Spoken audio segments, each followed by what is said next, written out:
Hello friends, मेरा नाम है डॉक्टर तरुण शर्मा और मैं आपको बहुत अच्छे से कंप्लीट बायोलॉजी पढ़ाने वाला हूं।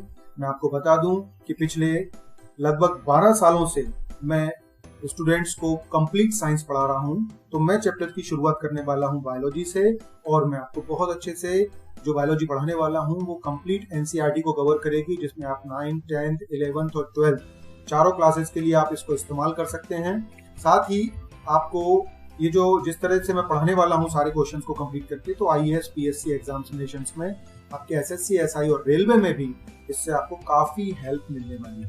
चलिए तो शुरू करते हैं। हम सबसे पहले चैप्टर के साथ शुरुआत करते हैं। पहले बायोलॉजी का मैं इंट्रोडक्शन देता हूँ आपको और हम आगे की शुरुआत करते हैं। तो शुरुआत करते हैं हम बायोलॉजी की। सबसे पहले बायोलॉजी के इंट्रोडक्शन से, और मैं ये समझाना चाहता हूँ आपको कि बायोलॉजी खुद क्या है।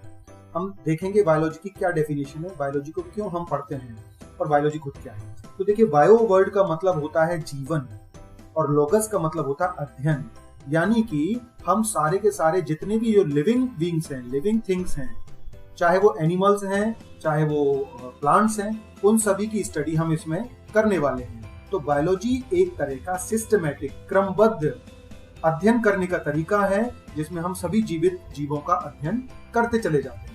ठीक है ना। अच्छा, जीवधारियों के अध्ययन के विज्ञान के लिए जो जीव विज्ञान जो शब्द है, जिसको हम जीवधारियों के अध्ययन का विज्ञान कहते हैं, ये जीव विज्ञान शब्द दिया गया था सबसे पहले लेमार्क और ट्रेविस द्वारा।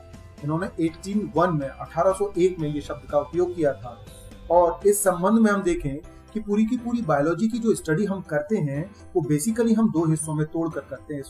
इसका बाइफर्केशन करते हैं, जिसमें पौधों के अध्ययन के विज्ञान को हम वनस्पति विज्ञान, या हम इसको क्या कहते हैं, इसको हम बॉटनी कहते हैं। पौधों के अध्ययन के विज्ञान को वनस्पति विज्ञान या हम बॉटनी कहते हैं। ठीक है ना। जबकि बॉटनी के अलावा हम दूसरे हिस्से में बांटते हैं बायोलॉजी को, जब हम जंतुओं की स्टडी करते हैं, यानी कि एनिमल्स की स्टडी के विज्ञान को हम क्या कहते हैं, हम इसको जूलॉजी कहते हैं। ठीक है ना। एनिमल्स की स्टडी के विज्ञान को हम क्या कहते हैं, जूलॉजी कहते हैं। वनस्पति विज्ञान के पिता, यानी कि जिन्होंने शुरुआत से अध्ययन किया था पौधों का, और उनका नाम है थियोफ्रास्टस, इनको हम फादर ऑफ बॉटनी, वनस्पति विज्ञान के पिता कहते हैं। इन्होंने पौधों की जानकारी वाली एक बहुत ही इंपॉर्टेंट किताब लिखी थी जिसका नाम है हिस्टोरिया प्लांटेरम। ठीक इसी तरह जंतुओं के अध्ययन के बारे में बताया था अरिस्टोटल ने, जिन्हें जंतु विज्ञान का पिता कहते हैं हम। और इन्होंने एक बहुत इंपॉर्टेंट बुक लिखी थी, जंतुओं के बारे में बताया था, जिसमें हिस्टोरिया एनिमेलियम बुक में इन्होंने एनिमल्स की स्टडी के बारे में सभी को जानकारी दी। ठीक है दोस्तों। चलिए दोस्तों, तो हम शुरुआत करते हैं सेल के इंट्रोडक्शन की, और क्यों सेल को हम आधारभूत इकाई कहते हैं, क्यों इसको संरचनात्मक इकाई कहते हैं, फंडामेंटल यूनिट ऑफ लाइफ कहते हैं, ये सब मैं आपको समझाने वाला हूँ। तो मैं बात करना चाहूंगा, इस दुनिया में कोई भी पदार्थ है यानी कोई भी सब्सटेंस है, आपसे मैं पूछूं अगर कि वो किससे मिलकर बना है, तो आप एक ही आंसर करेंगे मुझे कि वो एटम या मॉलिक्यूल से मिलकर बना हुआ है। यानी कोई भी सब्सटेंस, कोई भी पदार्थ इस दुनिया का जो है वो अणुओं से मिलकर बनता है। अणुओं से मिलकर जब पदार्थ बनता है तो हम ये भी जानते हैं कि जितने भी कोशिकांग हैं, कोशिका के अंदर के हिस्से हैं, कोशिकांग का मतलब समझिए आप, जैसे कि माइटोकॉन्ड्रिया, गोल्गी बॉडी, आपने सुना होगा इन शब्दों के बारे में, उनको कोशिकांग या सेल ऑर्गेनेल जो हम कहते हैं, ये सेल ऑर्गेनेल भी पदार्थ से बने होंगे और ये पदार्थ अणुओं से मिलकर बना होगा।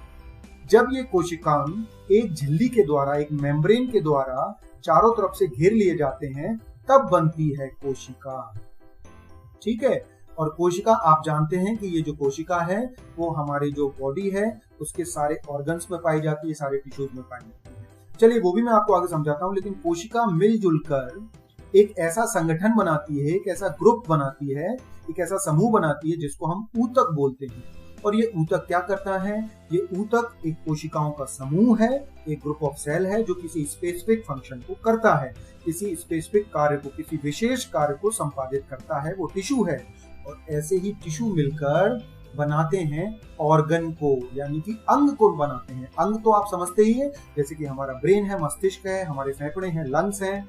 ठीक है ना। इस तरह से किडनी है, इंटेस्टाइन है, आते हैं, हमारी वृक्क हैं, ये सब हमारे अंग हैं। लेकिन आप जानते हो दोस्तों कि अंग अकेला अपने आप में किसी कार्य को करने में सक्षम नहीं होता, जब तक कि वो पूरी तरह से एक तंत्र ना बना ले। जैसे कि अकेले फेफड़े कुछ नहीं कर सकते जब तक कि हमारे नासा क्षेत्र, हमारे नॉस्ट्रिल्स जो हैं वो सांस को अंदर ना लें, हमारी ट्रैकिया, हमारी जो वायुनाल है वो लंग्स से ना जुड़ी हो, लंग्स के अंदर मौजूद एल्वुलाई, ये सब मिलकर क्या बनाते हैं, श्वसन तंत्र बनाते हैं दोस्तों।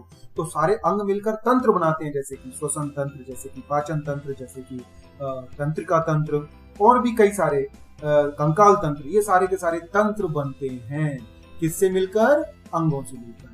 और इन सारे अंगों को, इन सारे अंग तंत्रों को अगर हम जोड़ दें तो हमारा शरीर बन जाता है, हमारी पूरी बॉडी तैयार हो जाती है इन्हीं अंगों से। और ये जो शरीर है, हम लोग, हम सभी भाई लोग मिलकर, हम सभी दोस्त लोग मिलकर कहाँ रहते हैं? हम एक समुदाय में रहते हैं, हम एक कम्युनिटी के अंदर रहते हैं। तो इस कम्युनिटी के अंदर जब हम रहते हैं और हमारे किसी भी मेंबर की कोई डेथ हो जाती है, मृत्यु हो जाती है किसी भी कारण से, तो हम क्या करने वाले होते हैं उसका? हम या तो उसे दफना देते हैं, बरीड कर देते हैं, या फिर हम कंबशन करते हैं, उसका दहन करते हैं, जला देते हैं। इन दोनों ही सिचुएशन में अगर आप दफन करते हैं तो वो डिकम्पोज हो जाता है, डिकम्पोज होकर आखिरकार वो सीधा किस में बदल जाता है? अणु में बदल जाता है। या फिर आप दहन करते हैं तो दहन करने से क्या बनती है? ऐश बनती है, राख बनती है। और राख भी किससे मिलकर बनी है दोस्तों? वो अणुओं से मिलकर बनी है। अब देखिए कितनी मजेदार बात है कि हमारी पूरी लाइफ की शुरुआत होती है एक एटम से, अणु से, और अणु से पदार्थ, पदार्थ से कोशिकांग, कोशिका ऊतक, और ये पूरा चक्र चलता है। और आखिरकार जैसे हमारे बड़े लोग कहते हैं कि हम मिट्टी से पैदा हुए हैं और मिट्टी में मिलने वाले हैं, यानी कि हम अणु से बने हैं और अणु में ही परिवर्तित होने वाले हैं। हम सब एक दिन अणु में ही बदल जाएंगे और हमारे जीवन की शुरुआत भी अणु में हुई थी। लेकिन ये पूरी कहानी मैंने आपको क्यों बताई? क्योंकि एक बहुत जरूरी बात है, इस अणु से लेके, पदार्थ से लेके कोशिकांग के जाने तक आपने पहली बार जीवन को किसमें देखा? पदार्थ में जीवन नहीं देखा, कोशिकांग, क्योंकि कोशिका के बाहर कोशिकांग का कोई अर्थ नहीं है। पहली बार जीवन को आपने देखा एक कोशिका में।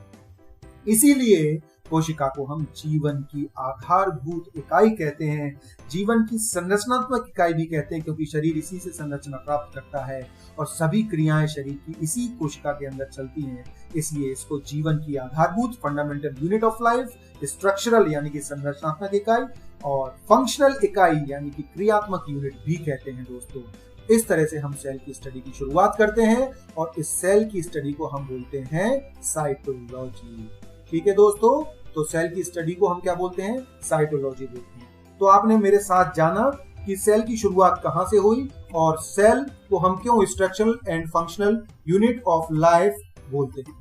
ठीक है दोस्तों, तो इस पूरे जीवन चक्र से आपने सीखा, चूंकि जो कोशिका होती है, चूंकि जो सेल होती है, वही सबसे पहले जीवन उसमें हमें देखने को मिलता है, इसलिए हम कोशिका को जीवन की आधारभूत इकाई कहते हैं।